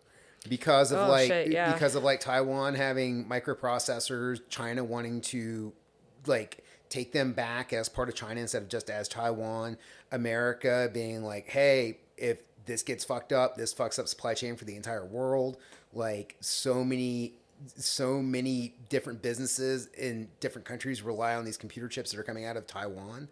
Like, it's a wild thing. That's something that hasn't really been on my radar, because I'm more focused on like AI right now. And obviously like climate change. There are so many things that I'm like, oh my God, this stuff in the grand scheme does not fucking matter. Like, I get kind of annoyed when people talk about manspreading, because it's like, okay, I don't really give a shit if this dude is airing out his balls. Like, it was like 140 degrees in Phoenix, Arizona. Yeah. Like, that's a little bit more pressing. Me and Lauren have been talking about the whole Arizona thing, and I'm like, I just could not imagine living there right now. No. And we've talked about, we're like, if we and Lauren said this to me, and I agree. She's like, I will never move further south than Ohio. Why would you? And she's like, at this point, she's like, I might be even compelled to move more north. And I'm like, yeah, maybe, because it just keeps getting hotter. Everything is just more and more intense. And I think she's totally right. And something that makes me a little bit nervous as someone who is a prospective homeowner is like, I want to buy soon, because I mean, not like, I don't think like in the next 5 years, but at some point real estate is going to become much more competitive around here. Yeah. Because other people are going to be wanting to move out of some of these hotter areas. And it already has. Recently the property values jumping up here in Cincinnati, and that's something you hadn't seen before. And I think that I agree with you in your point. I do think people from warmer climates are going to start matriculating north, because they're going to be forced to, just because it's parts of the United States are not going to be inhabitable, or if they are uninhabitable, if they are habitable, it's gonna be miserable. We kind of saw the same thing with like Katrina, where when New Orleans got hit by Katrina, I want to say they had like within the city limits was like maybe like 500,000 people, but now today they're down to like 250,000, because like people just didn't come back. And it's understandable why you wouldn't. Yeah, and it's just, is that going to happen to other parts of the United States, where it's like you're going to see people like leave in large chunks, like to go further north as this continues? Yeah, I mean, how could it not? And we're just talking about the United States too. Yeah. Like, there are other larger global impacts. People that are closer to the equator right now, Yeah, it's fuck just that. like, oof. Yeah, it's brutal. All right. Well, let's get away from World Catastrophe. Sorry. That's okay. No, the show is rants and rabbit holes. So It is a good point. Yes, You even had the beer. That's right. We are always taking off ramps and then we jump back on the on ramp to the main topic. So my two final questions for you, and you get two because I wanted to separate these. Okay. One, have you ever had an inkling to do any kind of like costume or cosplay type stuff? I'm not really down. Like I really appreciate people that do cosplay because that is truly like an art. Yeah, it really is. I mean, it's an insane 3D wearable art. And I'm blown away by it. I mean, yeah, it's incredible. As for like a costume, I think in terms of like a Halloween costume, even though Halloween is my favorite holiday, I don't really dress up for it. But I would probably put something together for like a Lyra routine. I've thought about like making that'd be cool. Yeah, like making my own Yeah. costume for like a Lyra routine. Oh, that would be very cool because then like you're kind of touching every piece of this. Yeah. Well, now you have to make the music. That's the other thing. Now you have to get in a I recording have booth. to become a musician. Now you have to become a musician just so you can round this entire thing out. Yeah. No big deal. It's fine. We'll get you like one of those things you can make beats on. Like you see something that's Like the soundboard or whatever. yeah, just something like that where it's like boo boop boop boo boo boop boop boo. Yeah, just anything. It'll Or work. like Bob's Burgers, how Gene has the soundboard with the fart sound. This is outside my. I know of, but don't watch. Oh man, yeah, Gene, he has like this fart sound on his soundboard. It's pretty funny, and he just keeps hitting it. It's actually. Oh, he's got trumpet farts. Yeah. Nice. Hell yeah, dude. All right. So then, final question for me. Outside of the clothing you've been making, is there anything you want to try to make? Do you ever want to fuck with hats? Do you ever want to get into like other accessory work? Like, what's next? That's funny because I actually met someone not too long ago who, like, her first sewing project was reupholstering a fucking chair. That was her first sewing Wow. project. And I was like, dude, that you went to like the expert level. Yeah, that sounds ridiculous. And she makes bucket hats quite a bit. All right. Well, I won't be buying from her, but I appreciate her. Yeah. I mean, I'm impressed with her, like how driven she is. But I have been wanting to get more into. I mean, my goal is to one day be able to like draft patterns myself. Oh, cool. And to make like a gown. Oh. Like to be able to drape fabric. Okay. And make a gown. Okay. That would be so cool. I would love to do that one day. Would you go like fairy princess gown, or would No. you go like wedding gown? Would you go prom gown? What kind of gown are we making here? So, I mean, Chase and I are getting married next year, and I briefly considered making my own wedding dress, but Jesus Christ, that's another fucking level. Where does one wear a gown? Like okay. Shit, if I'm gonna make a gown, I'm just gonna wear it around my house. And what is the difference between a gown and a dress? Oh, I actually looked this up recently. Okay. Basically, a gown is like you don't have like you have a sundress. You don't have a sungown. A gown is just like a more formal thing. But yeah, a dress it can just be like a feed sack that you cut like a head hole and armholes out of. Gown. Yeah. Dress. Yeah, I'm wearing a dress. I'm wearing a dress. It covers my bits. I'm good. Yeah, exactly. I just have to hike it up when I gotta pee. Yeah, so I think that wearing like making my own like gown would be really cool. And I wouldn't have anywhere to wear it, but if you were to randomly come to my house one day, I might answer the door like just in this thing that I made. You'd just be because wearing a gown around the house? Yeah, just because I wanted to. Every day is the Oscars at my place. Yeah, and it probably would not look that good, but god damn it, I would wear it. You got a gown. All right. I think that is a pretty admirable goal to work towards. Thank you. Is gown building. Well, look, before you get out of here, hit any plugs you want to talk about. Just like we talked about at the top, I'm at Lauren S. Skates, Anabolics, Skate, sorry, and Elevated Aerials and Skate Downtown Cincy. Hell yeah. Listener, find me at Neil to No One on Instagram. You can also go to the website, but honestly, just go to the Instagram.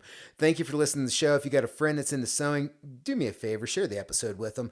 Algorithms, they don't really work because I don't have the money to make them work, and I'm not big enough to make them work. But word of mouth and sharing things with friends definitely helps. So if you could do that, I'd appreciate it. And then if they like that episode, there's over 100 episodes in the back catalog, exploring multiple different collections and hobbies. There's a little something for everybody, and all the episodes are evergreen, so you don't got to worry about listening to a chronological order, or you worry about date timestamp. Everything is just, there whenever you want to listen to it.